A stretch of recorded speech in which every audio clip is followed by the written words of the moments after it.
This is the Star Wars Ahsoka podcast on TV Podcast Industries, and we're talking about Star Wars Ahsoka Part 6, Far, Far Away. So that's it? You're just gonna let me walk out of here? You helped my cause. Now I shall help yours. You should know, though, that once my starship departs, you'll be stranded here forever. It's also quite possible that your friend is dead. If you survived, I'm sure he's doing just fine. You've gambled the fate of your galaxy on that belief.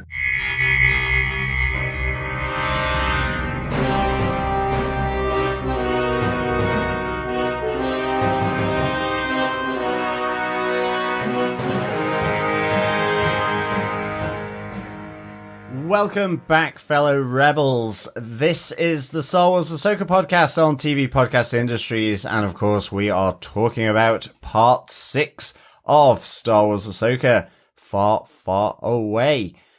I am one of your hosts, John. I'm one of your hosts, Derek. And is this the furthest galaxy away, also known as Chris? It might be a nearer galaxy, actually. Well, exactly. Depends on our point of our view. Yeah. Is it a galaxy far, far away from a galaxy far, far away in our direction or the other direction? So is it even further away? Or, since space is 360 degrees, it could be exactly the same distance away from Earth. Well, yes, but are they the questions we should really be asking Probably after not. this episode? No. Or should we be asking how many baby Star Destroyers were born after the impregnation of the Witch's Temple? Yes. Was quite phallic. It was. I'm not gonna lie. It was. Well, I just was like waiting to see little Star Destroyers popping out. You might have to wait 9 months, or longer. We don't know the gestation period. Gestation period of a Star Destroyer. But I guess there might be a spin-off movie in the future that might explain that. I mean, it was really cool. I loved how that the hangar bay of the Star Destroyer sort of just fitted over it neatly, but from a panned out view, I was like going, love in the galaxy far, far away. Can I say it's reminiscent of one very big scene? Does anyone remember the original Stargate film? Yes. Where the pyramid spaceship comes down and sits on top of the other pyramid. Right. That's what it looked like, because it was dark and kind of grey. And I was like, So while it may have reminded my illustrious co-host John of a scene that would only be seen in biology class or in late night Or TV. at home, depending on your age. Or at home, yes, depending on. If you're doing it in biology class, even better.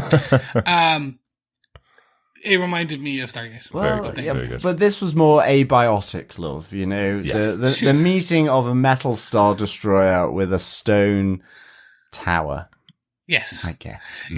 It is Isaac Asimov's if the android's dreams of love. Yeah, potentially. And they have been there for like at least 2 decades, so maybe there's a little bit of space madness that led them to try this.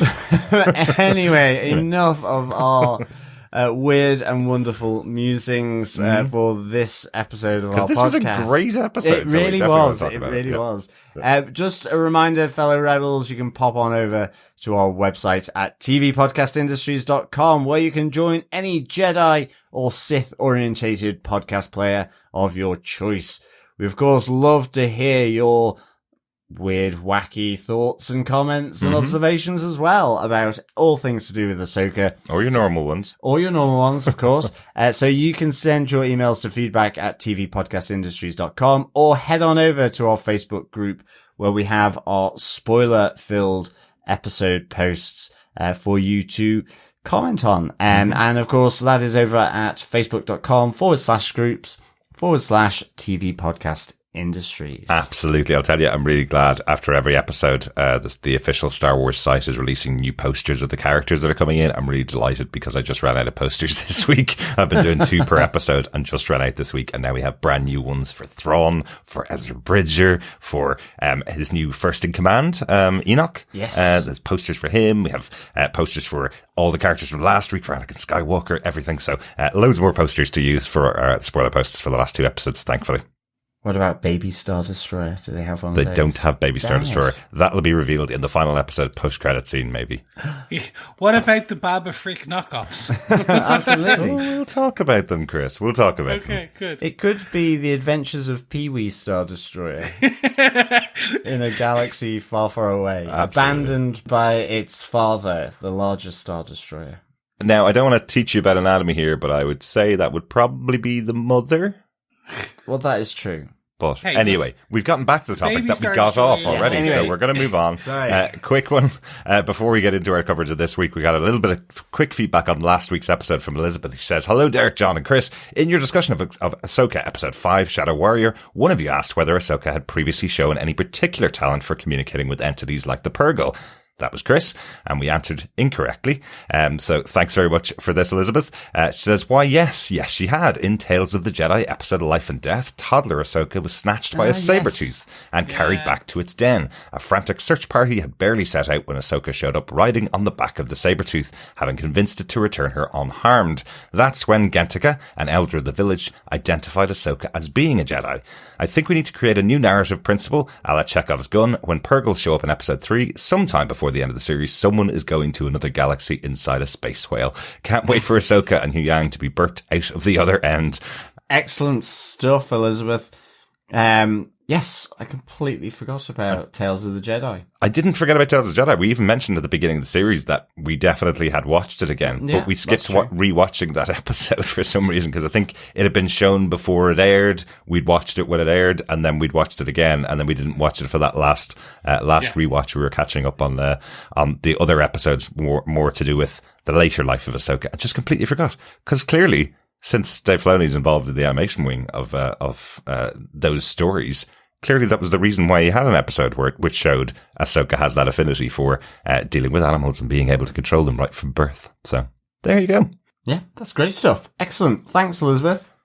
Thanks, Elizabeth. I really appreciate that. Yeah, thanks so much. We should also remind our fellow rebels that we will have our Cantina quiz as well, popping up with our part 6 question later on in this episode. So of course, stay tuned, keep the old ears peeled, as you will be listening to that question. And of course, you can email us with all 8 answers at the end of the season to feedback@tvpodcastindustries.com to be in with a chance to get your hands on some Ahsoka goodies. Absolutely. Felt as though I slowed down there. But anyway, let us get into our spoiler-filled discussion. I must be powering down or something. I don't know. With some of the episode details. Derek, fire away. It's been a long week. I totally understand. Executive producer for the show, of course, Dave Filoni. This episode written once again by Dave Filoni, who's written all the episodes so far this season. This episode 6 was directed by Jennifer Getzinger. She directed 2 episodes of Agent Carter, which we hold stuff. fondly in Yes. our memory of TV podcast industries. Also directed 2 episodes of Jessica Jones and an episode of Daredevil. So we've talked about Jennifer Getzinger many times across the history of TV podcast industries. Yes, that's great. Yeah. All 3 of those programs are held fondly. Absolutely. Absolutely. I mentioned last week, Chris, that this is the 10th anniversary of when we came up with the idea of doing podcasting. And we're up to 789 episodes. This is our 790th We're a decade episode, old. Yeah. We are literally a decade old of podcasting. From the thought bubble, from the idea, I guess. But we will be celebrating that next year when we get round to our Well, proper it's more of a beer first bubble. episode. It was a we beer did bubble. it in a pub. It wasn't dropping well. Do you know what we really should do? We should record this. Other people want to hear our thoughts about this show. Yeah, it was only after 6 Strangely, pints. they do. Yeah. Strangely, who knew? you guys actually do want to hear our musings, ramblings, and incoherent thought bubbles that usually are my train of thought going, wouldn't it be so much better if? Or what about why? Well, there you go. We do it with a lot less alcohol than we used when we were coming up with the idea. Well, yes. We do have to think very hard about what we will be doing for our 1000th episode, because that will be upon us very quickly. We need to do some kind of in-person thing or live podcast roadshow like all the big stars are doing. Yeah. We have 200 episodes. Shut down by COVID, literally, like all the rest of our day. We have 200 episodes to get enough of an audience to warrant doing that. That's what I say. So go share the podcast with all your friends, and they can hopefully build up the audience so we can do a live podcast somewhere. There you go. John, let's get back to this episode of Ahsoka. Do you want to tell us the synopsis for Star Wars Ahsoka Episode 6, Far, Far Away? Sure. While travelling with the Purgill, Ahsoka tells Huyang that she sensed that Sabine Wren willingly went with Baylon Skoll. Huyang surmises that Sabine's desire to find Ezra Bridger left her with no other choice. Meanwhile, in the distant galaxy, the Eye of Sion arrives at Peridea, the ancient homeworld of Morgan Elsbeth's people, the Dathomiri. Elsbeth, Baylon Skoll, Shin Hati, and Sabine Wren meet with the Great Mothers, a group of Nightsisters allied with Thrawn. As they wait for the Grand Admiral's arrival, Baylon relates to Shin Hati his belief that the fall of the Jedi and the rise of the Empire were part of the inevitable cycle, one he intends to break. Thrawn arrives with his Star Destroyer, the Chimera, and honours Baylon's promise by providing Sabine with provisions, a mount, and the latest intelligence on Ezra's whereabouts. After Sabine leaves, Thrawn orders Baylon and Shin to follow her so they can kill both her and Ezra. Surviving an ambush by bandits, Sabine encounters the native Noti and follows them to their village, where she reunites with Ezra Bridger. While tracking Sabine, Baylon senses that there is a great power on Peridea and tells Hati that he intends to find and use it. Meanwhile, the Great Mothers warn Grand Admiral Thrawn that a Jedi is coming with the Purgill. Deducing that Ahsoka is alive, Thrawn demands all the details of her history from Morgan Elsbeth and asks the Great Mothers to aid him in a preparation for Ahsoka's arrival. Is she having a magic birthday party, or is it more sinister? I think it's more sinister. Certainly given that this is also the Purgill's graveyard. And I think there will be a lot more to fill that graveyard when there was the order of, fire without prejudice. So I guess, young, old, you name it, the Purgills are going to be in with a bit of turbo lasers when they arrive. Let's see. Hope not. The slaughter of the Purgill might be a bit of a horrible way to open the next episode of the show. It might be, yes. Yes. Good old Disney and their wailing. The scenes. Should we jump straight into it, boys? Yes, let us get into our top saber points for this episode. Saber point 1. Thrawn and his night troopers. Thrawn's here.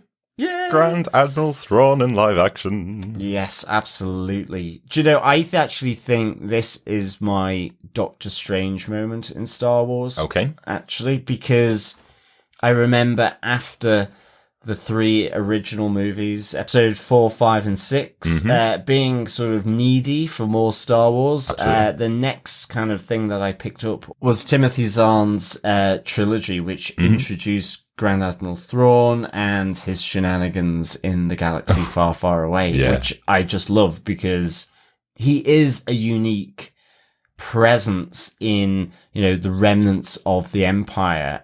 Even during his time when the Empire was sort of all-consuming and the power in the galaxy, he is, dare I say it, a cut above most of the other Imperial officers or high command. Absolutely. The only one that, to me, that really comes close is Grand Moff Tarkin.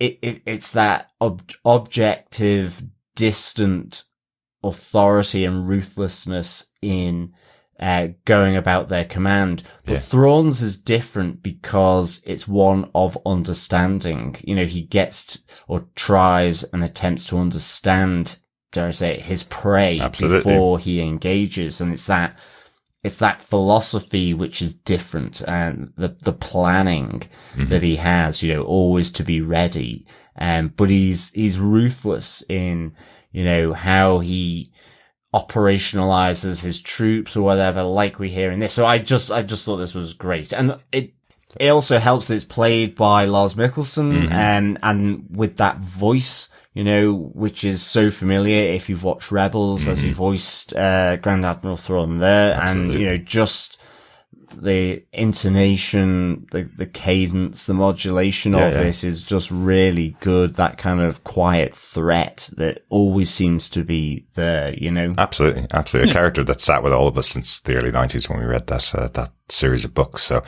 great to see him here in live action. How about yourself, Chris? What do you think of the introduction of Thrawn? I'm intrigued. So in the books, I always, and kind of even some of the follow-up novels, obviously the Heir to the Empire kind of kicks it off, but the best way I have always thought of Thrawn is like Moriarty. Yeah. He's almost like Sherlock Holmesian in that he's super smart. He's so strategic. Yeah, he's Iron exactly. Man level if you want a Marvel reference. Like he has plans upon, if you want DC reference, he's Batman. Right.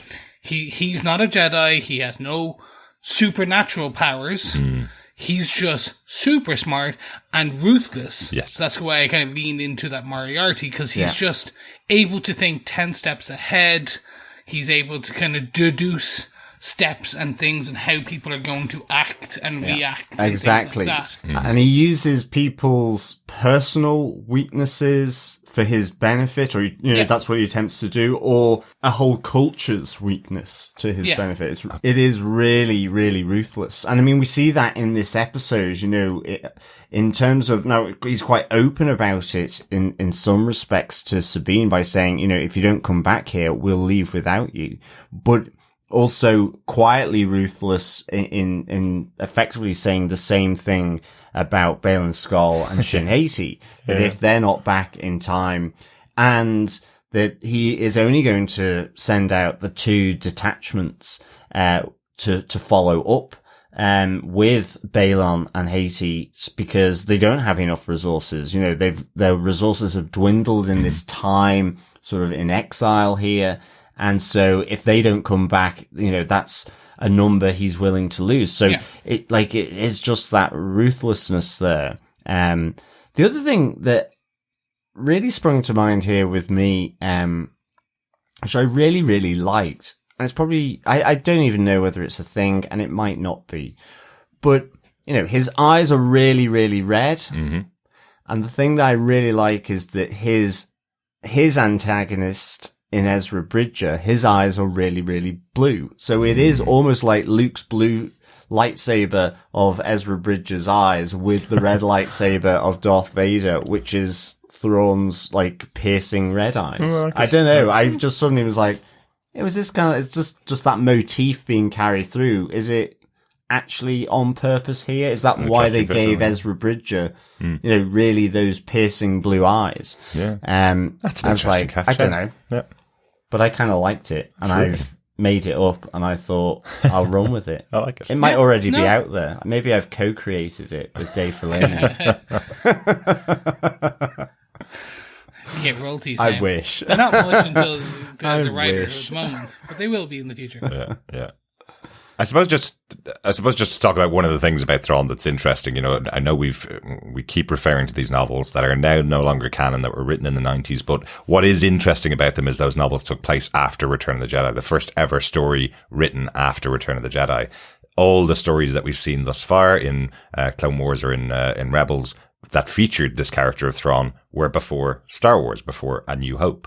So this time right now that we've got him in Ahsoka is actually closer in time now to those original novels. So, and that's the first time we've seen this. We haven't seen him in any of the sequel movies. We haven't seen him in any of the other live action shows that take place during this time period, or any of the animated shows that take place around this time either. This is the first time we're seeing him around the same time that we first were introduced to the character. So just thought that was quite interesting to have this moment with him where he's effectively in the novels, he would be coming back in to take over the void left behind after the Emperor and Darth Vader are gone. So, so it's just an interesting time to catch him right now. Yeah. I'm really interested how they portray him now. So we've got a good sense from this first episode of how they're going to play it. Again, they've also, for those who've done the homework and watched all the Rebels and Clone Wars, you kind of have a sense of who this character is already, because that's Dave Filoni's character. That's how Dave Filoni has wrote him as kind of all the way through. Now, Dave Filoni didn't write all of the stuff. He kind of just brought him in. The best way to say he's guided how he wanted Thrawn to be in these. Yeah.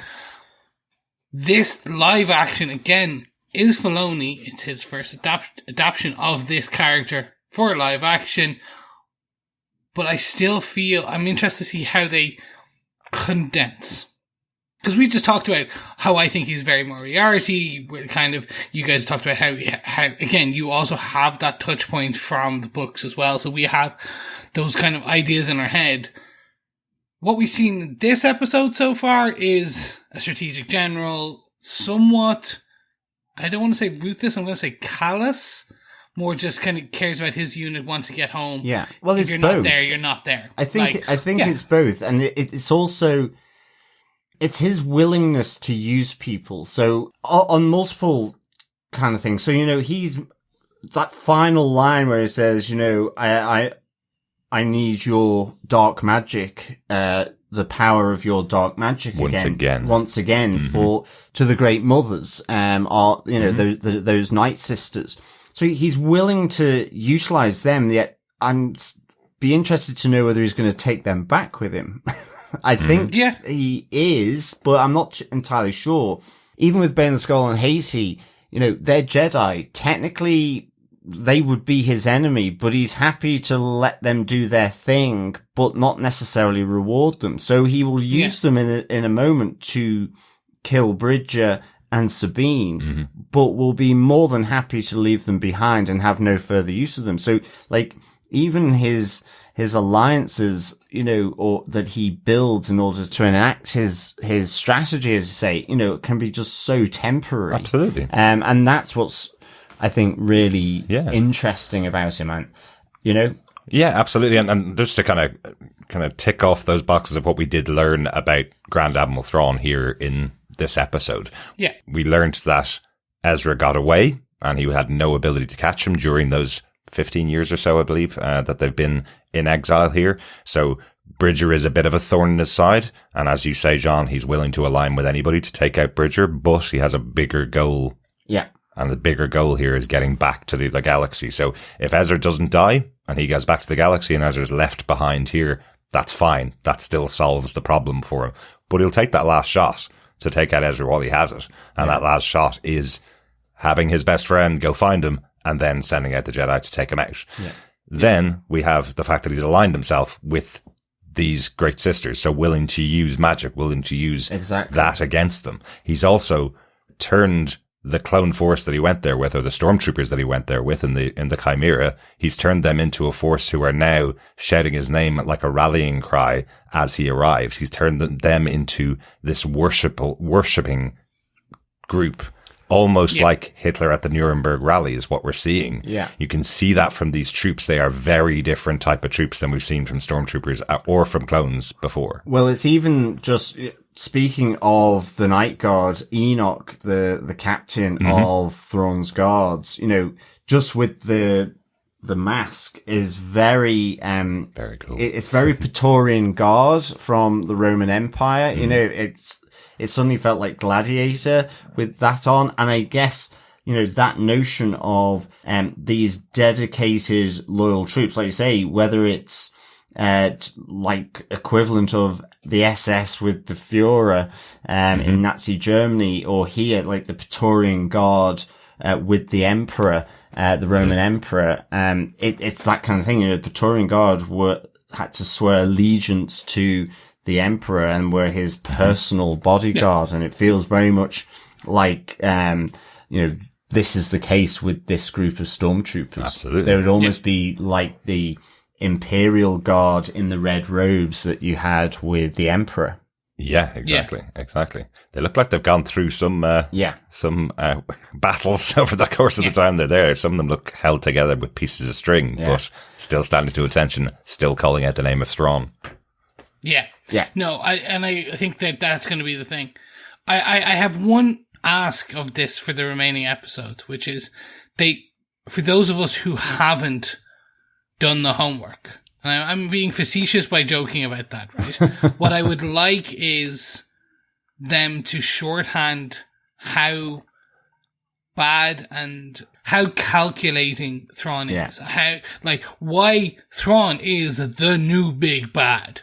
Like, I want them to shorthand that a bit, and I think the way to do that is you kill someone important, you do something like blow up Alderaan, or you do something so cold and heinous, the audience goes, cool, that's a bad guy. They did it in Star Wars: A New Hope with Alderaan. Oh wait, they just blew up a planet. Yeah, he's got to have a win under his belt for sure.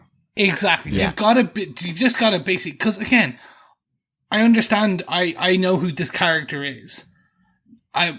My partner who watched this with me was like, I don't get why he just seems like a general.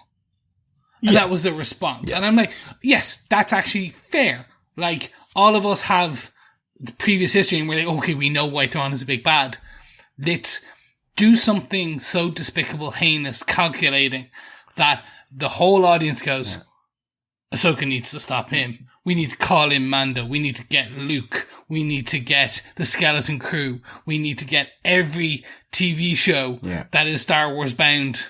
And Boba Fett's coming in too. And those moped mod gang, they're coming in, and we're going to go to the movie and we're going to take him down in the movie. Yeah, well, I'm glad that it did this episode. It's this is his introduction episode. This is showing you the kind of power that he has behind him. He has an entire Star Destroyer that he's in control of, and this legion of followers who are worshipping him like a god. He's working with magic users who are the greatest, most powerful of all of the Nightsisters we've seen before. We know that from the reverence that Morgan Elsbeth gives them. And also, again, to go back to the two things that happen at the end of the episode. Number one, he calls out that Jedis usually use this pretend to be dead trick. Baylon Skoll is a former Jedi, so he is also a tricky character, so we'll leave them behind. And then secondly, he wants every piece of information on Ahsoka to learn who she is before she gets there. So those two things calling out that he's being tactical about it, he's being strategic about it, and he has this massive force behind him. And I think as well is that, in a sense, actually, he is just a big admiral. I mean, he is a Grand Admiral. Like his...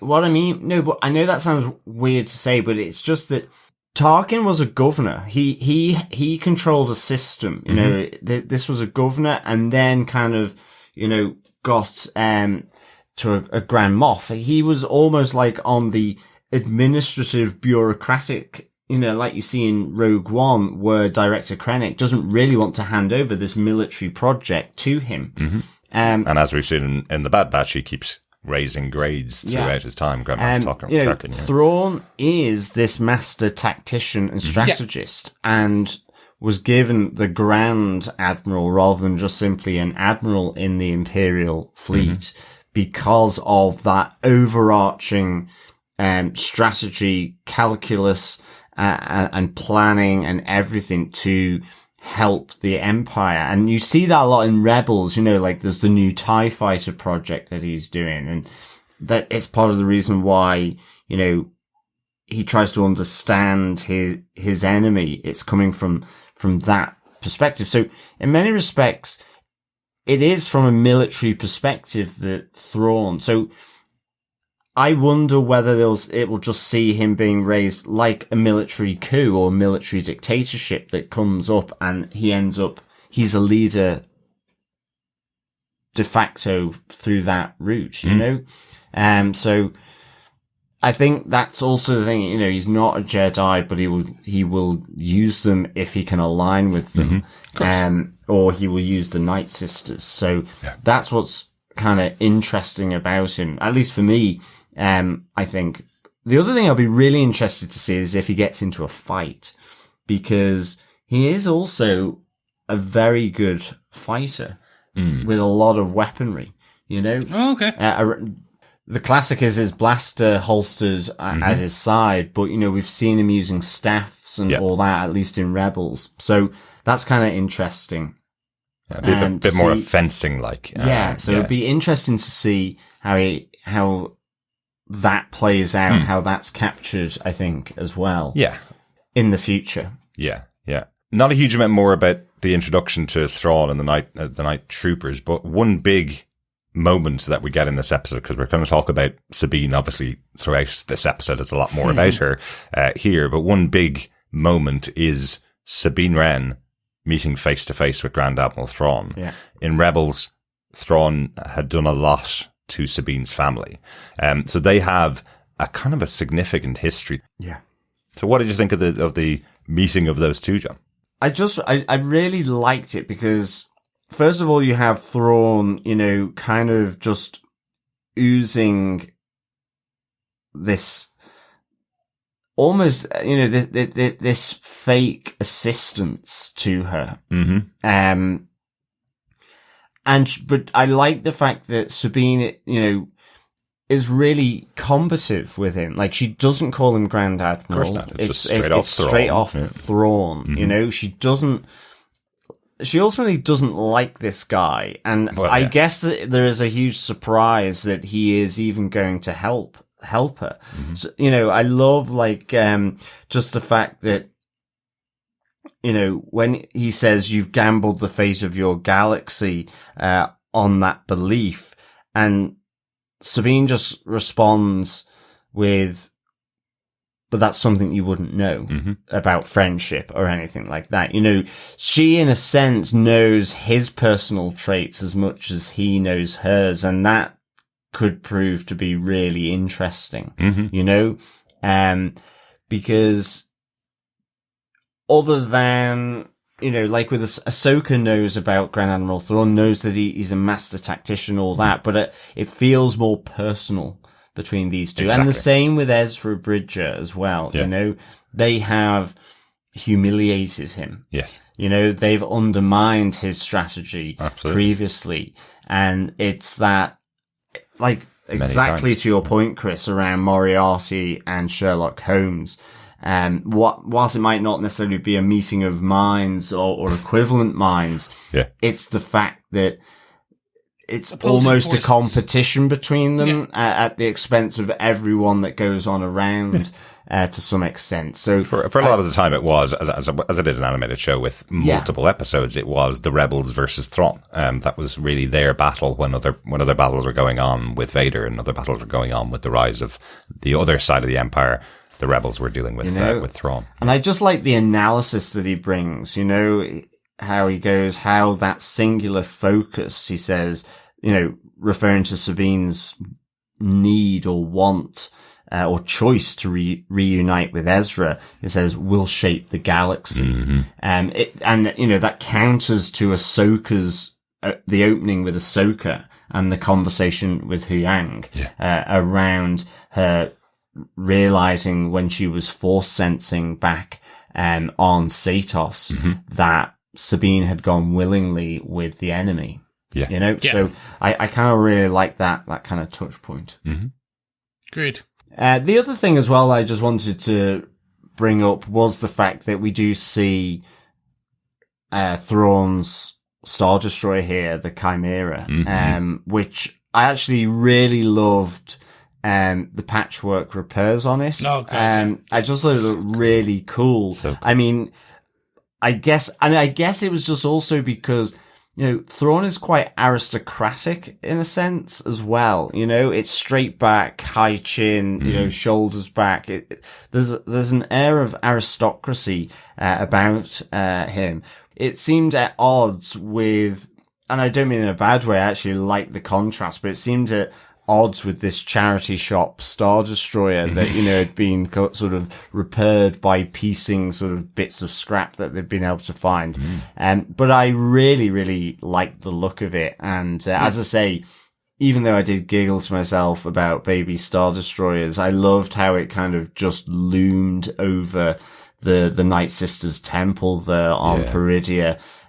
Even Sabine thought she was able to use the Force as the vibrations of it sort of rocked the temple. That's as a it just great gag. Yeah, as it hovered over. I really liked that. And the only thing that is in my mind is whether at its helm will be Captain Baylon, his trusted captain through the books. Interesting. Will they bring his captain through? Interesting, because I wonder if that's Enoch. Well, it could be. Yeah, exactly. Yeah. Enoch is just so cool that you've already mentioned all the cool details about how he looks. This gold faced master, I guess, at the head of his army. But I must say, when he began speaking, that voice modulation that's coming through when he's speaking really reminded me of the Cylons from Battlestar Galactica, and one of my favorite robotic voices in all of TV and cinema. I love that voice. I always remember it when I was a kid, first watching sci-fi. So having that here coming through from Enoch was really cool. So it'll be interesting to see who else is on board. Well, absolutely. Two other big questions that we have here, though. So there's 3 days now. 3 rotations, as they say in Star Wars, before they leave. And one of the things that Thrawn says, the reason why it's going to be 3 days is because he's bringing on board all of the cargo from the catacombs of these great mothers, the Nightsisters who are here on the planet. So what is he bringing on board? What's this thing that's so important to him that he's taking? You know, I think, Chris, you have dealt with the Nightsisters in Jedi Fallen Order and in the Star Wars Jedi games, basically. I know there's lots of scrolls, lots of information about historical events, and lots of magic scrolls that they have to hand within that Star Wars universe. Perhaps he's getting together loads of long lost magic to bring back with him to the other galaxy. So, but we know Baylon is talking about a lost power. Yeah. So they very much, this is the Dathomiri's, this is the Nightsisters, and also like Darth Maul's home people. This was their this is their homeworld or home system, and they migrated with the Purgills to a galaxy we know well. Very close and yet far away. So I think that there's many venues and avenues they can go down. They can pull from the extended universe. Oh, no, it's called now the Legends universe now, the books, and there's many little things that are not the Force, but like we know with the Nightsisters, it's magic, but it's not Force magic, it's something else. Yeah. It could also just be cryogenically frozen, because when you saw that first cart being moved, it did look like you could store a number of coffins in there. Like, or cryogenically frozen. I know what you mean. It kind of looked like Han Solo and Carbonite.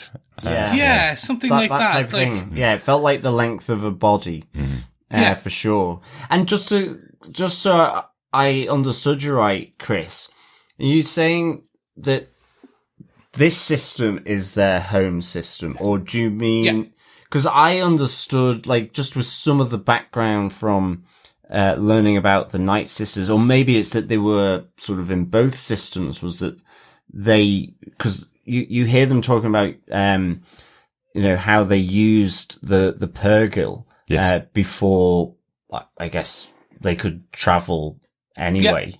They used the Purgill before the technology was available to be able to travel, but I assumed it was from the Star Wars galaxy to there, because we have seen, way around. But it's that they've colonized planets in the Star Wars galaxy over history. And that's why you have Darth Maul in that galaxy. Basically, but I think the Great Mothers and some of the other members of that society stayed on this planet. Others reached out and went into the other galaxy using the Purgill to travel there. So, and then they spread out in the other galaxy. Okay, grand, because I could see why they would want to leave Peridea because, okay, we haven't seen it with the sun out yet, but I just thought it looked like a really wet day on some kind It's of... Ireland. Yeah, exactly. Kind of like, grey. yeah. So it's not even like, I was going to be rude and say Northern Ireland. No, it's like Giant's Causeway. You got you got Achill, you got you got green, but then you got a lot of brown and grey and a lot of like rock. Yeah, a lot like of peatland and bogs and Yeah, stuff, exactly. and it's raining a lot, and it's windy, and I was it's definitely not thinking paradise. I was definitely thinking Probably. Ireland or Scotland. Yeah, without a doubt. Felt like they were filming around this part of the world. Definitely. So no wonder they wanted to leave Peridea, but I guess you need to see it in full sunshine. Oh yeah, absolutely. Yes. We live in Ireland, John. So I'm not saying it. No, do you know what I mean? It looked really kind of grey and wet. I would think the 90-foot statues of screaming Nightsisters would put anybody, would make them want to leave their galaxy. I've got to get out of here. I thought that was a cool touch as the ship flew in over the top of it to see those screaming statues. Very cool. Felt again similar to the ancient societies in Lord of the Rings who would build these statues of 900 feet tall. I thought that was kind of cool. And just to say, Peridea is different from Ireland because I don't think the Nightsisters would have the crack. I don't think they would. No, I don't think they would. Yeah. They crack the stone. What? Aha. Well, I think on that bombshell, Saber point 2. Yes. Baylon's real plan.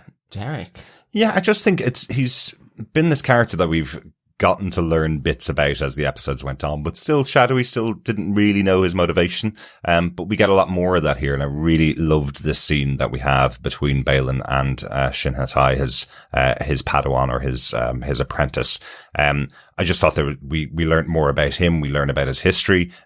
We even hear from Thrawn calling him general, saying that he was a general as a Jedi, who probably fought alongside in some way Anakin Skywalker during the Clone Wars.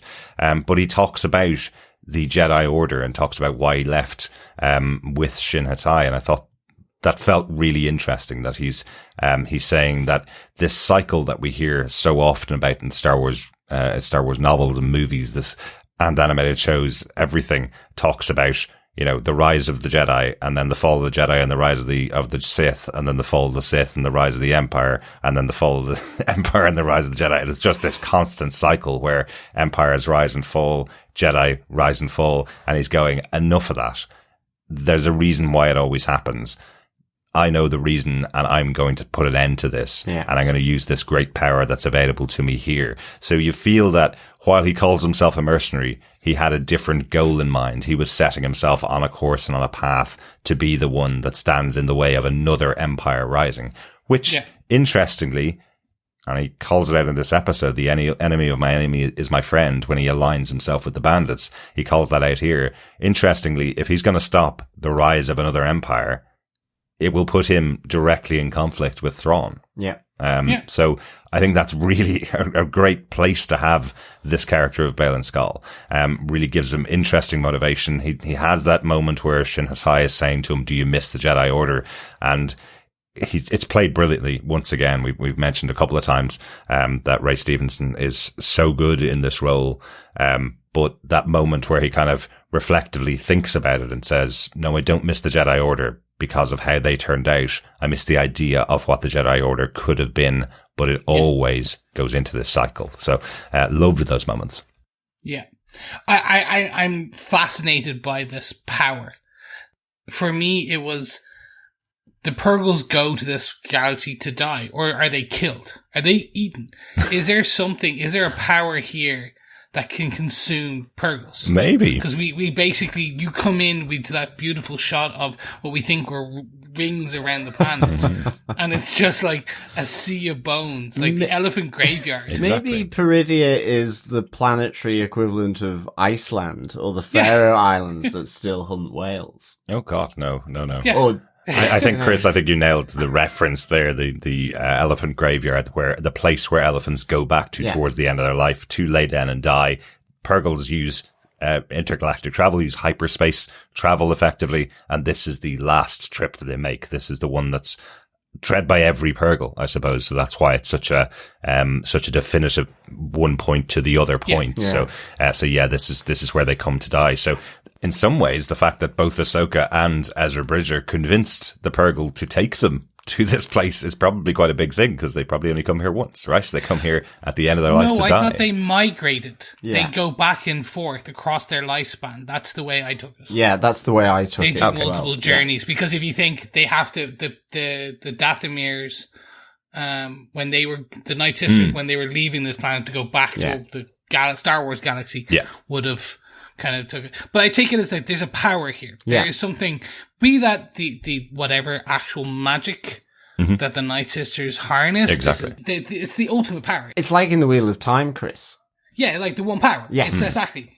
It's like that's what the Nightsisters are harnessing, is the one power that's here on this planet, and maybe Baylon Skoll is going to tap into that one power and break the cycle. Yeah. Yes, exactly. Like it's really interesting, and I love the fact that, because even like with the Wheel of Time, you know, Baylon and Shin are there, and he talks about this is the land of dreams and tales, and a lot of that stuff is like in myth and legend within the Wheel of Time. And I love the fact that he says, you know, it's time to find out, see whether these stories are true. And then, later on, that thing where, you know, that sense of power. I love what he says to Shin Hati. They seem eager to flee a power greater than that of the Dathomiri. Can you hear it calling? I feel it. Like, it was such a cool line, so well delivered. You know, the other interesting thing he said in that little moment where, you know, him and Shin are tracking Sabine, is that he says that he knows Ezra is trained in the wild as a Bokan Jedi.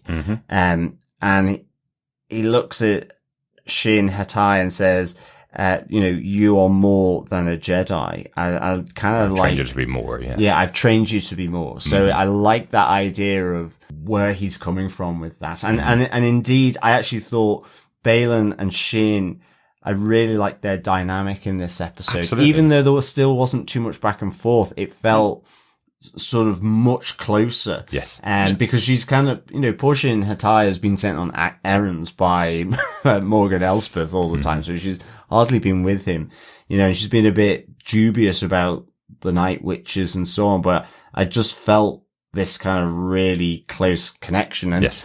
I still think after this episode, not that I can always pronounce the name, but it does, I do wonder, like I said in last episode, whether, you know, it's a translation of, you know, the Dark Jedi, Joruus C'baoth from Timothy Zahn's sort of original trilogy. Yeah. Because in a sense, yes, he, like you were saying before, he will be up against Thrawn, but he will also be up against Ahsoka. And Joruus C'baoth was kind of a bit like that in that trilogy. So I just wonder, I mean, I don't know. Yeah. The power for me is the interesting part, because we have a young trainee with no power who is good at everything else, good at fighting, but with someone who, Huyang said, like, you're not gonna, like, he doesn't feel like she's gonna have enough power to do this. Ahsoka does not feel Sabine has enough power to access the Force well. Yeah. Like, training. So either, potentially what they might do with Sabine is, like we've already talked about many a time, she'll find her connection point and then the floodgates will open and she'll be able to do something. Maybe. Or you give her the power. This power, this amp up, this superpower that Baylon Skoll wants, you give it to Sabine. That then becomes hers. Then she has her own power that is outside the Force. She's not a Jedi, she's something else, and that's why you can do that. I want to see what this is. It reminds me very much of El Dorado. Like, you're going to this mythical city, this mythical place to get this mythical thing, and the story is really much more about the journey and things like that. But now they're here. I want to know what this... Again, I know they're going to tell us, but again, you're just kind of like, what is this great power And like, is it actually a folk tale, or is it an actual thing? Because Baylon Skoll definitely says Peridea was a story he heard for his childhood. Absolutely. And again, remember, he's old, and it came from before the Jedi. Yeah, we heard even Ahsoka talking to Huyang at the start of the episode, saying she heard about the Purgill from his stories. She heard about this other galaxy from his stories that he told in the last 25,000 years in his History of the Universe parts 1, 2, and 3. But I also do like, you mentioned about the closest between Baylon and Shin Hati here. I do like that her response to him talking about these myths and legends sometimes they are just stories. So she's not fully bought into it. But, not at all. But that's what I kind of like, there isn't this just a master and apprentice relationship. She is still willing to question him, kind of like Ahsoka would have been with Anakin Skywalker as well. That kind of she will still question some things from her master. As I say, I just really enjoyed their dynamic in this episode. Yeah, it was really cool. But shall we move on to our Saber point 3? We find Ezra Bridger. Yes, we do. Hooray! I know, this is just such a big moment, and I was really worried that we wouldn't actually see him in the episode. I thought, guess who I thought originally Ezra Bridger was? I thought that was going to be Enoch. I thought we'd have the mask taken off and reveal that Ezra had been turned to the dark side and is now the leader of the forces of Thrawn's army on this planet. That's what I thought. That's literally what I thought already. Whereas here we get Sabine going out into the wilderness to go and find Ezra. So happy with those scenes as well. I thought it was really good having her on the hunt, trying to find him, using all of her skills to track him. That was cool.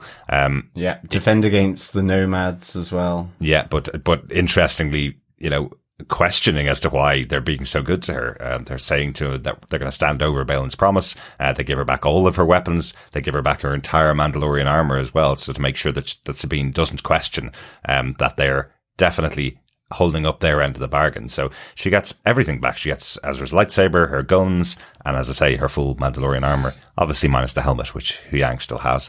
And out she goes on the Howler. Kind of the mix of a horse and a rat and a dog. I was thinking of the wargs from Lord of the Rings. Yeah, similar, but a lot cuter as it goes on. I really like this Howler. I thought it was quite cute, really. It just reminded me of a massive anteater. Exactly. With the snout and the tongue, and it was cool. Yeah, I was having to convince Derek all the way through the episode. I was like going, he's really cute. He's kind of got slightly sort of goggly eyes, and I love the fact that he was like licking his lips when the Noti were there. He was like, being told to stay back by Sabine, but he was still kind of looking at the Noti as a quick lunch. We have seen that. Any dog owner has seen that look, where it's, yes, I'm obeying your command. Yes, if I have the opportunity, I will eat that thing you told me not to eat. Those two things are going on in my head right now. Yes, do not turn your head. You've turned your head. No, my God. But this was cool, and I think as well. Even the kind of sneak back from the Howler when Sabine kicks it away and tells it, you were a coward. You've been a bad creature. You didn't stick up for me. If I'd known, I would have taken you with me. And you see it kind of sneak back in. That's very animated show. That's the kind of humor in Star Wars. Yeah. I like it. I liked it as well. Even where Sabine says, "You're just embarrassing yourself now," as he's like sort of sniffing the rock until it comes to life as the Noti. I guess don't put garlic and butter close to the Noti, otherwise it might be a bit of escargot on the menu. Or escargoty. Yeah. But it was, There is something a little more important that the Noti have, that leads Sabine to finding Ezra Bridger, though. They have the Rebels symbol. Yes. Which was designed by Sabine all the way on this other side in a brand new galaxy. So she knows for a definite fact she's on the right trail. I think everybody knows that symbol because it is the Rebel Alliance symbol now, but designed in Rebels for the crew of the Ghost by Sabine. So the minute she sees it, she goes, "Ooh, hang on a second, I recognize that." And every member of the Noti all has the little symbol around their neck. So I love that little moment of deduction, something that maybe other people wouldn't have noticed if it wasn't Sabine on the trail of Ezra. So I thought that was quite cool. Yeah, I just can't see the noties taking down Thrawn's stormtroopers. I'm just like, Yeah. I'd say they have limited involvement in this, and they may have teamed up with Ezra Bridger to get his protection from the stormtroopers, potentially. Unless they turn out to be murderous like the Ewoks. Mm-hmm. Yeah. Exactly. Or basically they go into their shell, into the rock, and Ezra just hurls them at people. He just levitates and throws them. Yeah. And it's just like, boulder! That's why the Star Destroyer has holes in it. Maybe. Basically, Ezra is just like kind of trebucheting these Noti. Look, the Noti are fun. They are going to be the new, another Ewok, another Babu Frick. They are designed to be Star Wars cute. And Star Wars cute is still good. Yeah. And they're like the Porgs that were there because they couldn't get rid of the puffins and the birds when they were filming in Ireland. But it's just, they're cute. They're cuddly. Well, they're cute. They're cute. Yeah. There was a baby cuddly one as well back at their kind huge of caravans with the big eyes. So I was immediately thinking, well, this is the new plush toy for Christmas, Grogu-esque, I guess. Yeah, potentially. Yep. But I also like, honestly, the connection back to Ezra here. He's found himself on a galaxy far, far away, not knowing anybody at all, and has aligned himself with creatures again, having used that power that he has, his connection with animals and with other creatures. So that makes it sound much darker. Like he's keeping them there against their will. Yeah.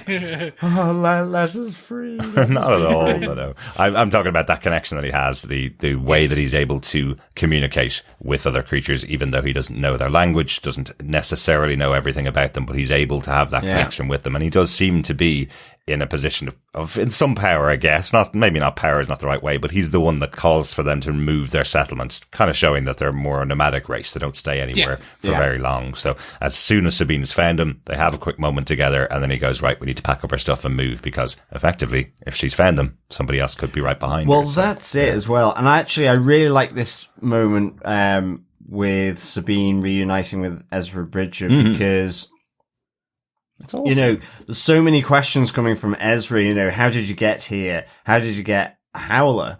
And kind of just deflected by Sabine because she knows Ezra won't like that answer. Without and I've put the entire galaxy in jeopardy to find you is not the answer that Ezra's going to like at all. Exactly. And I kind of liked that awkward moment. And I mean, ultimately with Sabine saying, I just want to enjoy this moment, because it will kick off when, exactly. You're going to kick off, when you find out how I got here. Yeah, exactly. Yeah. I've endangered not just one galaxy, but two, because I basically want to see my friend. I again, for me, I don't have that much attachment to Ezra, but I like the way that they do have him as somewhat of a cheeky chap. He had that cheeky grin. He had that very warming smile. He has learned Noti language. Noti or Noti? Noti. Noti. Yeah. He's learned the Noti language. That's the highbrow for us down the low cats. It's all right, Noti. I think it's going to be interesting in the next episode to see how they extend it out. I didn't see a lightsaber. I couldn't see it on him. Yeah, that's because Sabine has his lightsaber. Oh, so she has to hand it over. Well, has to. I don't know. She's not a Jedi, and it is his lightsaber. So, although Huyang said it is now your lightsaber when she first used it. So, since Ezra hasn't been around, so maybe he's made a brand new one for himself. But but that is his lightsaber. He did create one, didn't he? Yeah. Like in early Rebels, he created his blaster one. All Jedis create their own lightsabers, yes. Yes. So he's created one before. Maybe he's taken some of those parts of Stormtroopers and grafted that into his own lightsaber over here. Yeah. They are so going to do that. They're going to do... Oh my god, that's going to be cool. It's going to be very much like the Cal Kestis one, which is kind of slowly broken, kind of fixed up, patched and repaired. It might be that. Made out different. It'd be look cool. Here, I'm just hoping for more toys. That's literally what I'm... Come on, Disney, give me a way to monetize and absolutely. save my Go money. to disneyshop.com for all your Ezra Bridger needs. Definitely. Yeah. So, But it was really cool to see him. And again, exactly as you say, very small moment with him, but I like that it's a cheeky moment. I like that you get the smile. It looks very well cast as Ezra Bridger, even though we've only seen Ezra as a young kid, for the most part. Of course, he's gone beardy like everybody does in the last couple of years. Hopefully, he gets someone to shave that thing off. But definitely, I felt that just from that short moment, this was good casting, and he has the eyes as well. Yeah, It's going to be cool. yeah, I definitely. just roll on next Wednesday. Anything else for Saber Point 3, or shall we move on to our notes? Any notes? That's it. Just very happy that we found Ezra Bridger. One thing I really liked here, I like that there's a henge on either side of the Purgill travel. Yes. What I do like is as they walk up to the henge on Peridea, that there's a little nod to 2001 in the music. Definitely pick that up from Kevin Kiner. And that was a great shot as well. I absolutely fell in love with that shot as Elsbeth and Baylon and so on are walking in, towards the henge there, and it's the camera's just back at an angle. It was just really, really cool shot. Awesome. It felt epic. Awesome. Yeah, I agree on that. And I do have a complaint about this episode because it was really irritating me. They've introduced the Purgill in this show. Yeah. They've called them by the name the Purgill in this show. How does everybody continually refer to them as space whales, and why? We've never seen whales in the Star Wars universe, so why would they be calling them space whales, other than for the audience who go, I can't remember what Purgill are, so we'll just keep calling them space whales. That's literally, you've answered your own question. It's just poor writing from my point of view. We've seen Purgill multiple times now. We know what they are. Our main character's inside the mouth of a Purgill and calling out as the camera zooms in, she's inside the mouth of a Purgill. You don't need to call them space whales, and it's weird that every character here refers to them as space whales. I find that odd. And it's also the fact that, like you said when we were chatting about this, Chewbacca was always known as a Wookiee, other than when he was a walking carpet, and Princess Leia called him that, but he wasn't referred to as a walking carpet or, the Space bear teddy like, bears. the space bear. Yeah, space bear or space, whatever. So, I think it's a valid point. It's like, you've introduced, you've spent time to introduce these creatures. And to be honest, the complaints from people that aren't fans of Rebels are that they spend way too much time with the Purgill last episode and the episode before. So why undermine it by calling them space whales? Especially because they're not. They have squid legs. So they're not space whales. Yeah. They're space squids. There you go. Well, space squid whales, maybe. If you're going to go through all the things that they're made up of. They were designed as Purgill. They're Purgill. I just don't know why people are calling them something different, especially because we'll know of them in the universe. But that's my little complaint for the episode. Any other notes from you guys? None from me. John, you mentioned earlier on one thing about the Boken Jedi, that Baylon calls Ezra Bridger a Boken Jedi. New word for Star Wars. This isn't something that has been mentioned before. I had to Google all around finding out what a Boken Jedi is. It just means a Jedi trained in the wild, but that's only from the description in Baylon here. It's not a known term for what Ezra Bridger's done. Most Jedi have been trained in the temple in the past up until this point. So this is Baylon's word for a Jedi trained in the wild, just in case you're interested. So every Jedi now going forward is a Boken Jedi. Until Luke sets up his temple, and they will be then temple-trained Jedi. They're not trained in the wild. They're trained by a Jedi Master in the traditional way, effectively. So that's the understanding of the term, because it's brand new. So there you go. But maybe the Boken was the real traditional way before they built the temple. Yeah. The cycle begins again. Exactly. Good stuff. Excellent. Right, let's get on to our final thoughts for Ahsoka Part 6. Derek. Oh, I love this episode. This was awesome. Really, really cool. Finally getting to see Thrawn in live action. Lars Mikkelsen bringing it with his intimidation on screen. That voice is so good. I thought his troops added so much of an extra element of something brand new to the Star Wars universe, even though it nods to things we've seen before, seeing the origin of the Nightsisters through these great mothers.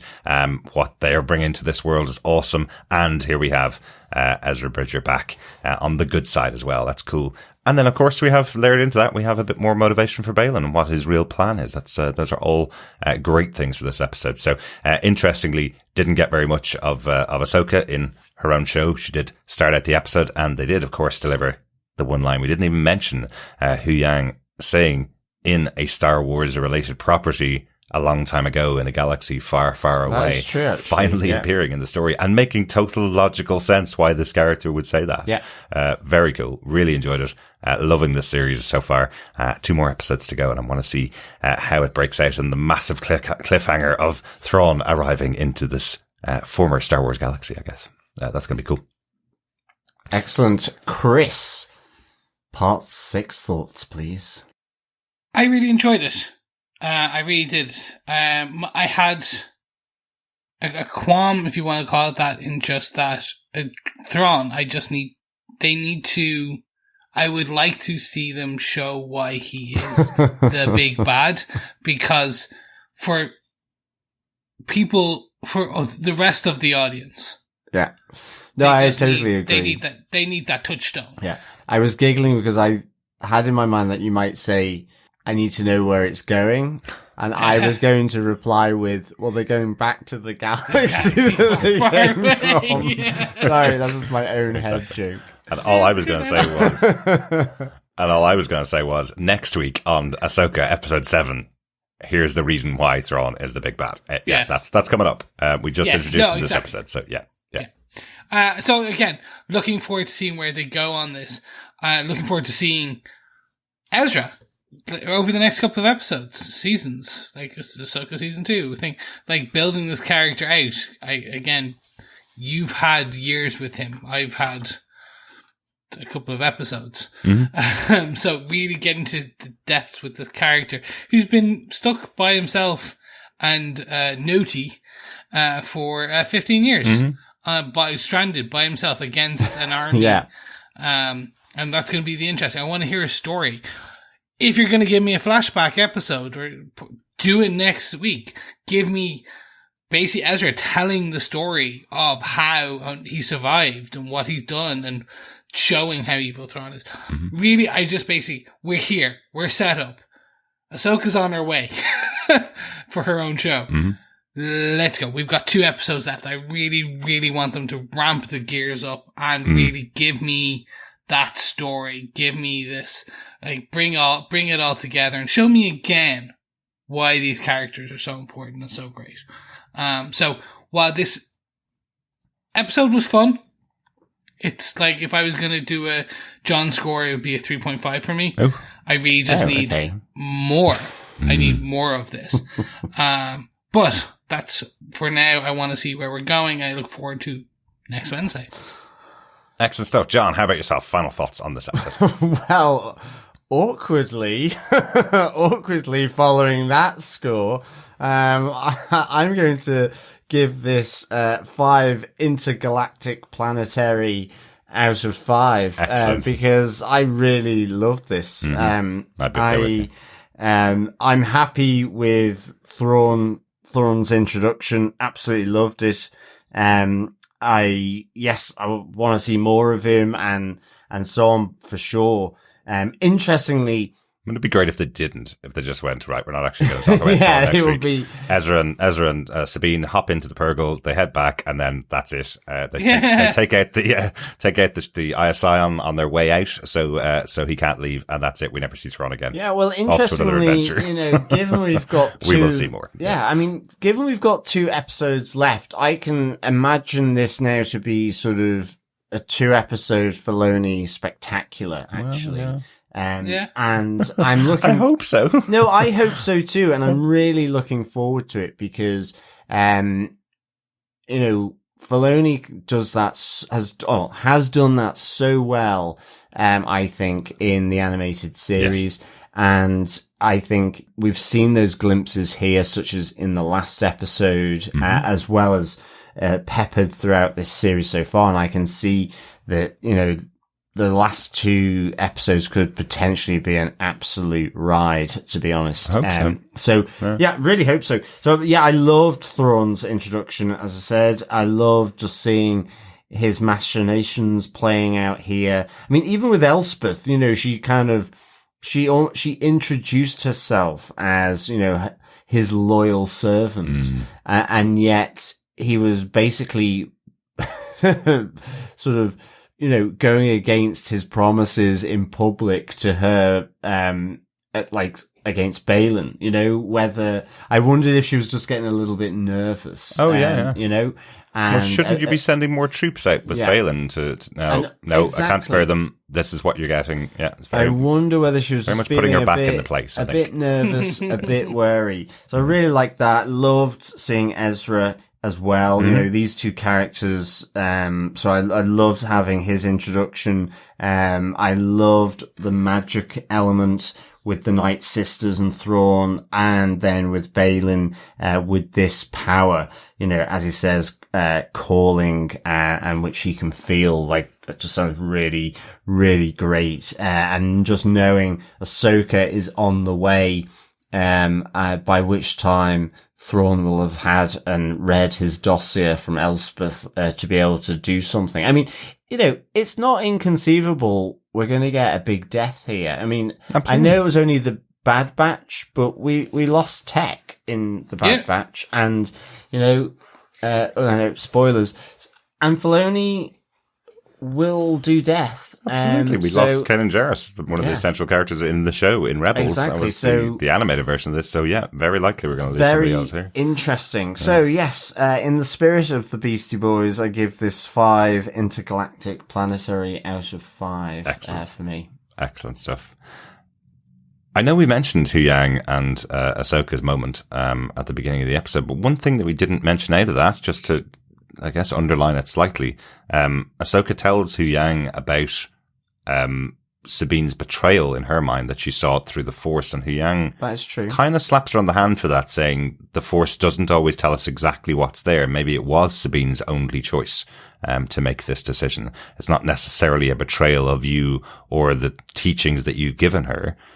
It maybe is the only choice that she saw. So I like that. I liked hearing Huyang put it into a bit of perspective for Ahsoka. Yeah, well, Ahsoka was probably kecking herself, thinking, "Oh no, it's dark side bound," or something. That's literally where my brain was going. She's like, "Oh no, I've aligned myself badly again." Yeah, I know exactly.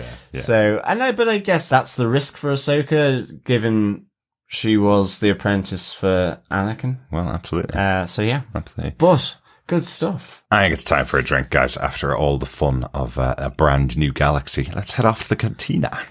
Yes. Do it. Fellow rebels, fellow quizzers, welcome to the cantina. Pull up a stool, get yourself a blue milk.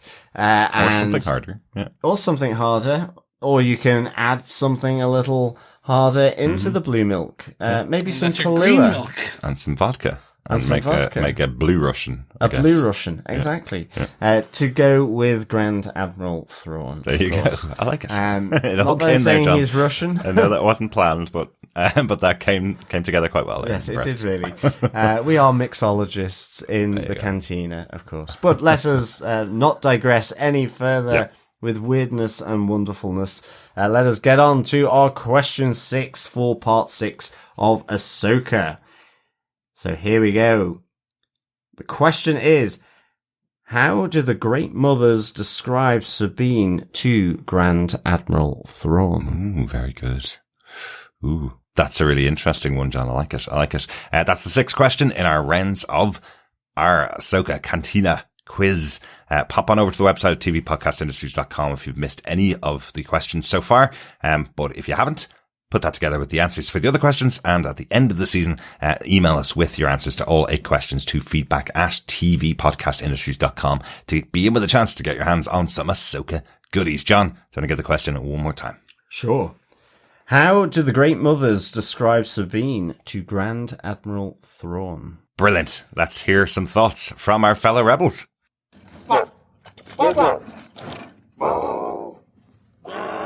Excellent. First up, we got an email in from Coffee and Vodka who says, greetings, fellow witch-watching defenders. Stepping linearly from the last episode to our introduction to Thrawn, a nice sense of understated power, and I love the state of the Chimera and his night troops. Everything speaks to a long wait in exile. The look of the planet itself also speaks to a played-out history, which I can't wait to see how Baylon turns around to end the Empire Jedi cycle. I can only assume Thrawn was never that bothered about finding Ezra, considering how short a time it took for Sabine to locate him.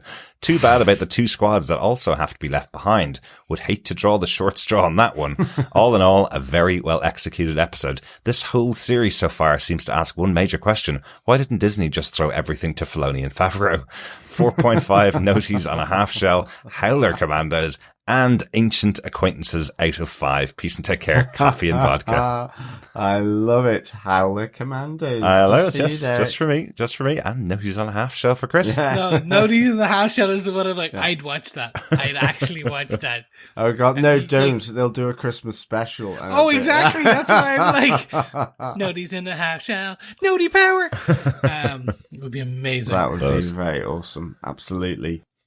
Good stuff, Coffee and Vodka. Yeah, loved the Chimera and the state of it. As I say, straight from the charity shop. It was really, really good. The other thing that tickled me in this episode was where one of the Nightsisters said she reeks of Jedi to Sabine. And all I could think was Sabine, it's the new eau de cologne or the new perfume in the Star Wars world. Reek of Jedi. Reek of Jedi. Available now in your local pharmacy. Yes.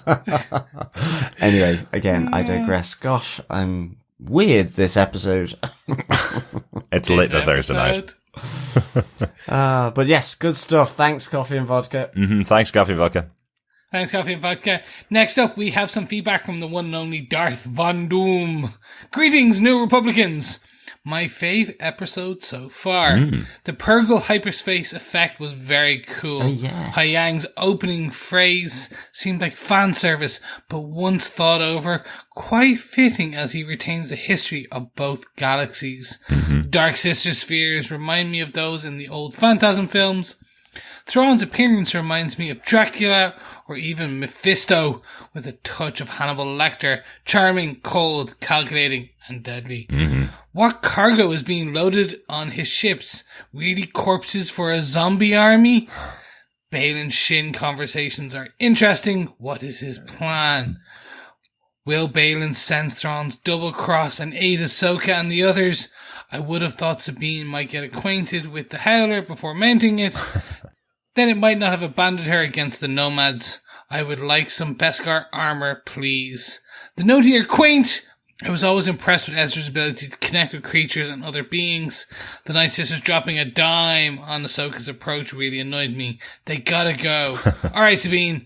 Happy time is over. Fill in Ezra on what's happening and give him his damn lightsaber. The Force is strong in you, Darth Von Doom. Great stuff, Darth. Thanks so much for that feedback. Yes, that hyperspace of the Purgill's just slightly different. You know, a bit of colour other than blue in there that we saw. So also just through their teeth. Yeah, it was just it's obviously a slightly different hyperspace when you go, dare I say it's intergalactic planetary. But yeah, for sure. And yeah, the other zombie army. Yeah, the other aspect was the Nomads as well. They did have a hint of the Sand People in terms of the tone, which I thought was really cool. Yeah, that was very cool. For me, I like Dart's idea of the zombie army. We do know that there is potentially necromancy some kind in the Star Wars universe, so this could be that. Is he bringing an army of zombies back with him for his... You've had clone troopers, you've had stormtroopers, now you got zom troopers. Yeah, well, and interestingly, maybe that links to Thrawn's comment where he says death and resurrection are common deceptions played by Nightsisters and the Jedi. Yeah. Oh, I like it. He's basically telling us that he's going to be bringing people back from the dead. Ooh, zombie armies. I love it, Darth Von Doom. Well done. Thanks for that. John, I think we should head over to Facebook. Yes, absolutely. Over on Facebook, Russell Hooper says, quick thoughts. So glad to see Ezra and Sabine reunited. Am I the only one who wanted more than a hug? Steady. It's going to take some time to get used to how Mithril Naruto looks. His face was more angular in Rebels. I told my wife that we need to remember that he's older now. Mm-hmm. My biggest complaint is that his eyes aren't a bright red. I always thought that would stand out more. Ezra went from Aladdin to the Apostle Peter from The Chosen. He looks great. I cannot wait to see him in action. I like the dog horse, the Howler. How does Sabine know how to communicate with it already? I think Baylon Skoll and Shin Hati will turn on Thrawn at some point. The friend who is the enemy of my enemy might end up being Ahsoka. The Chimera and her stormtroopers look wrecked. Yes, a long night out on the batter. 15 years. Yeah. Exactly. What has Thrawn been doing all these years? I give the episode 4 of Noti out of 5. I realise this is a setup episode, but it's still too short. Thanks so much, Russell, for those thoughts. I love your comment on Ezra. Yes, Aladdin to Apostle Peter, indeed, for sure. And I'm glad you like the dog horse, the Howler. Yeah. I thought it was pretty cute as well. Absolutely. And I think maybe, just maybe, don't know, it might not be. You know, it just depends to what extent Sabine does have force sensitivity about her. I genuinely think she doesn't. I'm the same. I think the whole thing here with Ahsoka is training because everybody has some connection to the force. Hers is very low. I think they've been joking a bit about it, especially when she tries to open the door and it actually shakes because the Chimera is going overhead. I think that's the joke. But the reason she knows how to control the Howler is because that's what the words the stormtrooper said to make him sit down.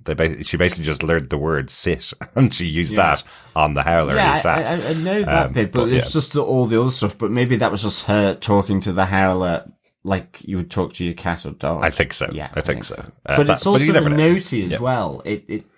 I mean, I know she's doing a lot of gesticulating and stuff, so it was probably more to do with that, but you never know. I just loved hearing them say Ezra Bridger in their cute little voices, repeating back to her. And they probably would have heard his name a few times in 15 years if he's been living with them for a while. So they picked up on that and then took her there. Good call out there from Russell on Mithril Naruto, which is the original name of Thrawn. That's his original name. So he's gone through many different iterations of his name. So good call out there. I'd completely forgotten about that because that's quite a long time ago. Yes, it is. Yeah. Well, he tends to drop that. And it also gives that aristocratic thing, you know, I think a bit of credence. But good stuff. Thanks, Russell.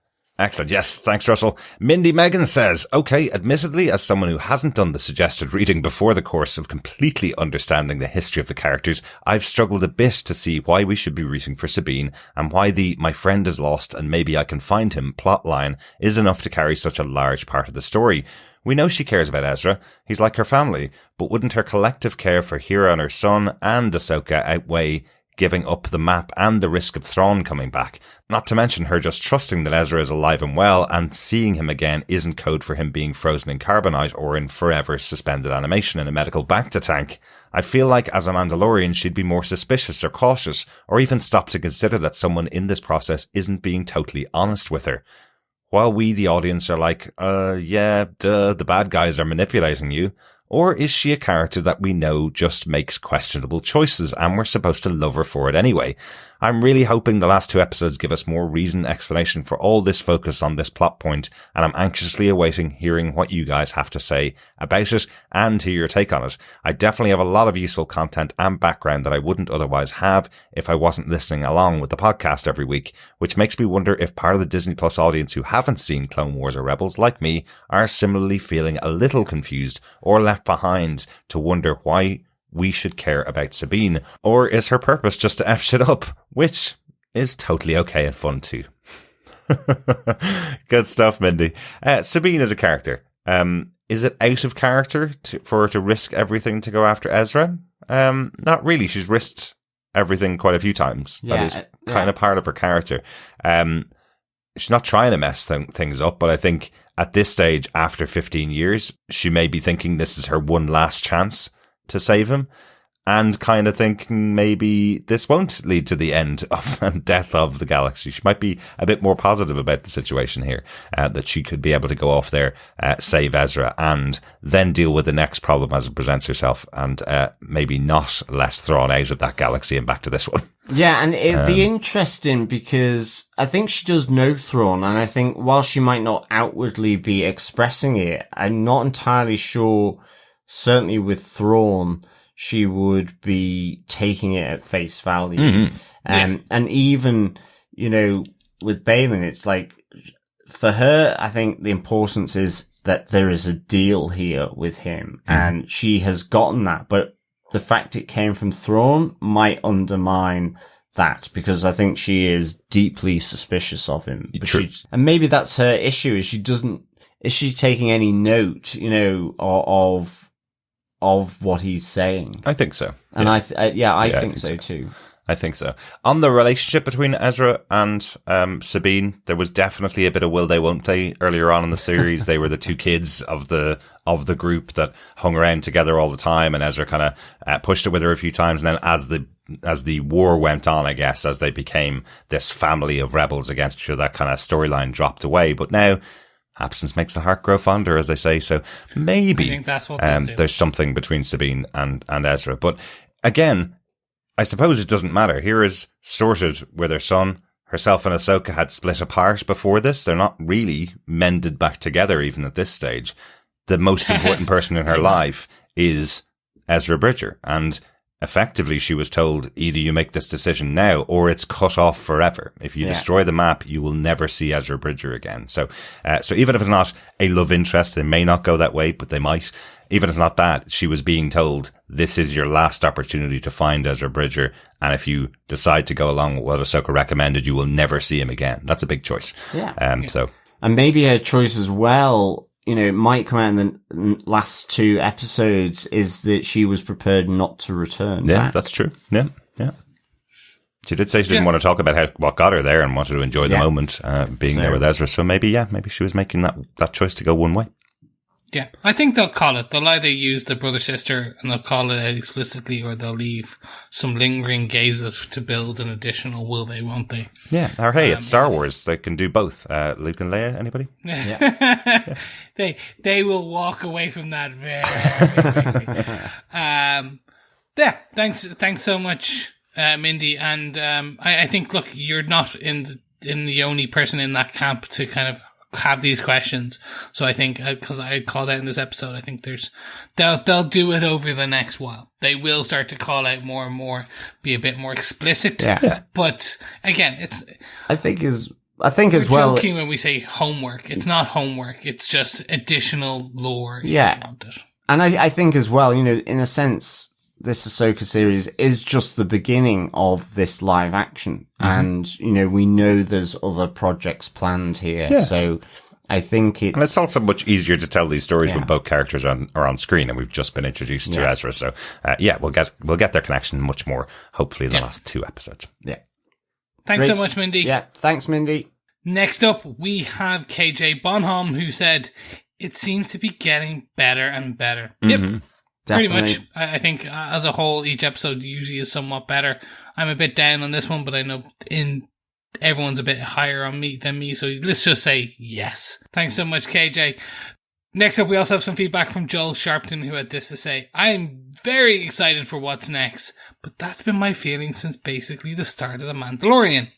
Disney-era Star Wars, in my opinion, have been very good at building anticipation and less good at paying it off. If everything is building, then eventually has to be built. I'm hoping the building Filoni and team are working on is as beautiful as the blueprints they've laid out for us. Having read the first Thrawn canon novels now, watch all of Rebels, I'm happy with Lars's portrayal, but like with Ahsoka herself, my guess is the look continues to evolve slightly the more screen time he has. Yeah.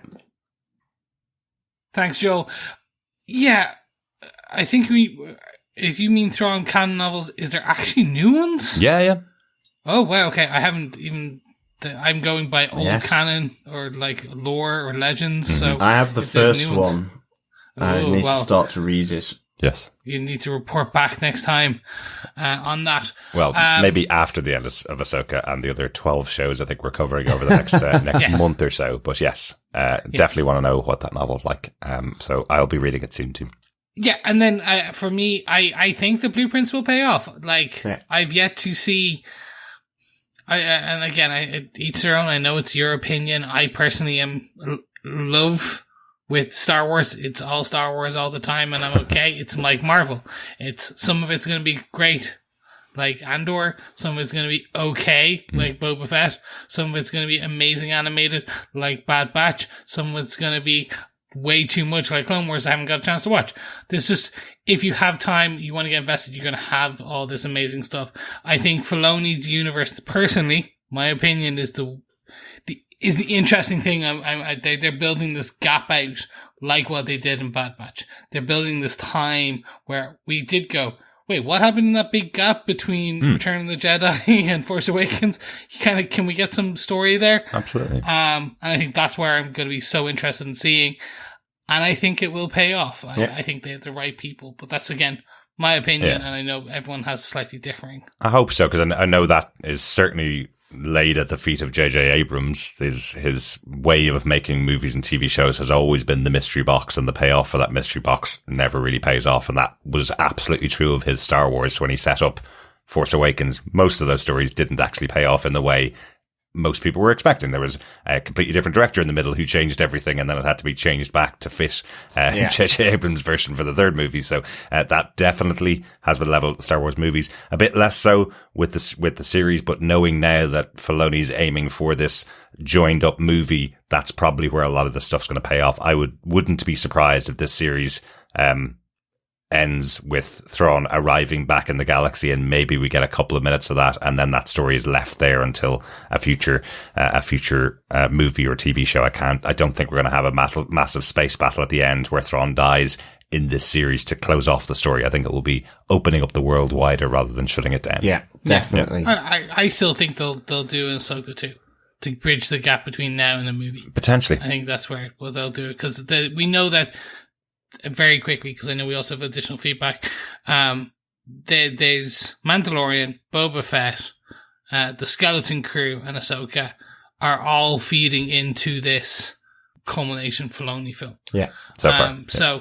So far. So I was like, but also that's still not fully written to our knowledge, and again, you've got to then probably fill that void while they actually film it. So I'm assuming it's quicker to film 6 episodes of Ahsoka, or 8 episodes of Ahsoka, than the full film. So I think they'll top it up with 1 or 2 little things, or like a book of X, a book of Ezra. Well, maybe, but these things are expensive, and what we know from Bob Iger is that Disney aren't willing to spend as much money as they used to be in the past. So, That's true. Maybe this will all be stripped back, and we'll just get those shows and the movie, and that will take them for the next 8-year plan for everything. One show every 2 years. Maybe that's it. Yeah. Good stuff. Thanks so much, Joel. Yeah. And a very happy birthday. As we record today, it's Joel's birthday. Excellent stuff. Happy birthday. Happy birthday, Joel. And thank you so much for the feedback as well. Cool stuff. Also on Facebook, Dr. Bob Phillips says, what a great tale of adventure, double dealings, and we now obviously need an add-on mini-sode or even short podcast series of Huyang telling bedtime stories from the temple. Yeah. Thrawn is obviously the ultimate baddie, as he wants to kill whale squids. There you go. Little snaily hobbity things look like they may be subject to extreme prejudice soon. And how come the Howlers get saddled up Western style? The European saddle and riding technique is far more adaptable and probably better suited to battle beasts. Loved the CGI lip-licking and creeping forward while still obediently Tota. Exactly. I think you've nailed it on the head there, Dr. Bob, as to why I really enjoyed the Howler here. The lip-lipping was certainly part of it. Certainly. Sure. As he saw the next big feast with the Noti. Absolutely. I hope they don't get too much prejudice as well, the Noti. Certainly not from that. Yeah. The 2 detachments of stormtroopers. But good stuff. Thanks, Dr. Bob. Yeah, and there you go. Dr. Bob has answered your question there, Chris. To prove that Thrawn is the most evil man in the galaxy, he's targeting Purgill. So, yeah. Takes one of those out and we know we need to take him out. Excellent stuff. Thanks, Dr. Bob. Lindsay Lawless says, this episode means so much to me, having rewatched Rebels in preparation for Ahsoka. Ezra became my favourite because of his character development. To see him after all that time has passed and be reunited with Sabine is truly heartwarming. Unfortunately, as this is Star Wars, you just know there's about to be a major conflict between them, especially once Ezra finds out what it cost for Sabine to find him. Yep. And then there's the aspects of Baylon and Shin and Thrawn and the Nightsisters. There is so much to unpack there. All these little teases that make me hope we get more info and not rush everything. I'm so looking forward to the remaining episodes and the revelations we will get, as well as how Ahsoka as a show will be a pivotal moment for the whole Star Wars canon. May the Force be with you, lads, and with my fellow rebels. Excellent stuff. Thanks, Lindsay. Thanks, Lindsay. I totally agree. I think, this is just kind of, setting just the introduction of these two characters, as well as, Thrawn and Ezra, as well as the rest of the rebels. Granted, we've had more time with Sabine and Hera at this point, but it is, I think just the beginning. And I think we've got a lot more information and unpacking to come with the other series like Chris has mentioned, as well as everything we've got back in the past through the animated shows. So cannot wait. Absolutely. I'm just hoping that Chopper's stowed away on Ahsoka ship so somehow. Cool. So we get a bit more of him next episode. Yeah, absolutely. Good stuff. Thanks, Lindsay. Yep, thanks, Lindsay. Next up, we have some feedback from Harvey Locust, who had this to say. The stormtroopers having repaired their armor with gold was a nice touch. Kintsugi, the art of repairing broken pottery with gold, is meant as a metaphor for embracing and celebrating your imperfections. It's things like that my technical brain has to set aside for the metaphor. That would actually be shitty armor. Same with the whales moving through space like it's water. Just enjoying the look, and yes, the dialogue is lacking or strangely paced at points, but Huyang, damn, he said it. Yes, he did. He did. A long time ago, in a galaxy Absolutely. far, far away. I love it. I love that connection to fixing pottery with gold. That's really cool. Yeah, that is really interesting. Even though it would be bad armor, I like the metaphor. I like it. Yeah. Good stuff. As well as fixing the Star Destroyer with gold as well, by the looks. Maybe they're just trying to find a way to steal all the gold without the mothers knowing. We needed to fix our ship and to create a lovely mask for myself. This isn't worth anything back in our galaxy at all. Bye. See ya. Brilliant stuff. Thanks, Harvey. Yeah, thanks, Harvey. Also, Richard Blaze says, after last week's really strong episode, I personally thought this was even better. Just seemed tighter and more coherent throughout. Loving the new look stormtroopers, they really are things of nightmares. With Thrawn, whilst an amazing portrayal, I probably need a few more episodes to buy into his look, as his Rebels appearance is so ingrained in my brain, though I didn't feel this way when Ezra turned up. All seems to be hurtling at a fair old speed now to the final 2 episodes. Thanks so much, Richard. Yeah, I agree. I think we could be in for a Filoni extravaganza. I hope I'm not wrong in that. Otherwise I've got egg on my face, I guess. But don't worry, you can wipe it off. We'll tell I'll you wipe it off and we can make an omelette out of it or something. Oh my god, it's wet egg. Yeah, I just go like it's like egg sandwich kind of egg, but it's wet egg. Oh my god. Well, it could be both, I guess. But why would someone throw a sandwich at you if you got something wrong? They throw an unboiled egg. Yeah, a raw egg. That's what they throw at you. Yeah, well, that's why I didn't say it. Don't look at me. And the phrase isn't, I've got egg and cress on my face. Exactly. That's what I had in my head. And some white bread. Chunk of like with a bit of yellow, bit of green. Weird. There's some bread there, like a few seeds. But we won't blame you. We would blame Filoni if he didn't do it. So yes, exactly. Yeah, let's hope. Don't oversell it, but the season has been great so far for me. The last couple episodes, particularly the last 3 episodes, have been fantastic. So keep up this level for the next 2 episodes. And I'd be delighted coming out of it. The last 2 episodes do have an important thing to play, because all the audience needs to be like that howler licking its chops at the noti.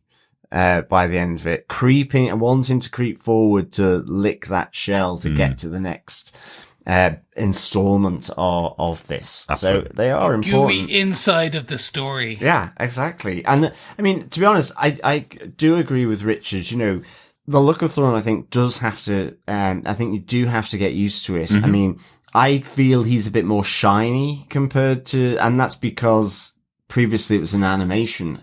And I think, like we've just said, you know, there will be iterations here. So I guess the look will change. I mean, even, you know, Vader from, New Hope through to, Return of the Jedi, you know, that armor just got better. Absolutely. Absolutely. Yeah, good stuff. Thanks, Richard, for the feedback. And I'm certainly with you on Ezra as well. He looked, fab. He did.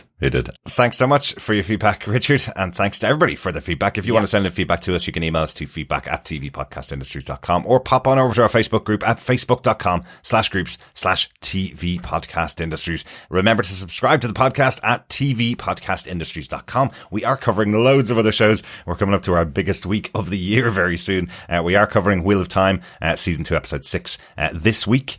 We'll be covering episode 7 of Ahsoka next week, and the week after that, we have the finale of Ahsoka, the finale of The Wheel of Time, the beginning of The Boys Gen V, our spin-off show of The Boys, one of our biggest series so far, and the beginning of Loki, our biggest Marvel show so far. What are we going to do, boys? Well, Be like Loki and travel through time. yeah, exactly.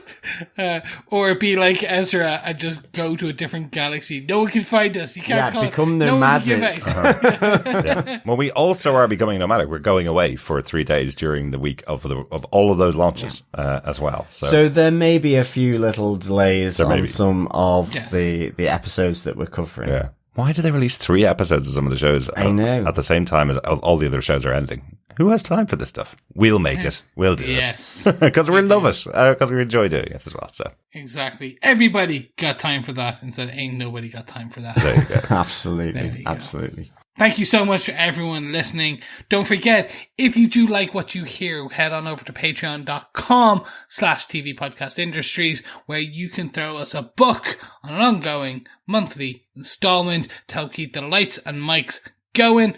Ain't got that? Don't worry. Want to do a one-off? Go buy Derek coffee so as he edits away into the wee hours of the night by buymecoffee.com/TVPI, or don't want to do that? Ain't got time for that? No worries. Head on over to tvpodcastindustries.com and click on the links for the different podcast catchers. Rate us, review us, do all the things, share it with your friends, find your long lost friend like Ezra Bridger, tell him about tvpodcastindustries.com. New shows are coming, old shows are ending. We want to bring on all the new listeners, defenders, and every industrialists. Bring them all to us. Thank you very much. Absolutely. Because remember, we need to get enough of an audience to do a whole live show That is true. with people coming to some kind of theatre to watch us live, and it'll be covered by costs. That would be a massive increase in listenership for our podcast. So share it with everybody that you possibly can find. Yeah, well, yes, because of course, sharing the podcast is, of course, Sharing what, gentlemen? the love. Sharing the love. Of course Absolutely. it is. Thanks so much for joining us. Talk to you again next time. Yes, thank you so much. We'll speak to you next week. Yes, thank you so much, fellow rebels, for joining us for part 6 until part 7. Remember, keep watching, keep listening, and of course, keep rebelling. Bye. Bye.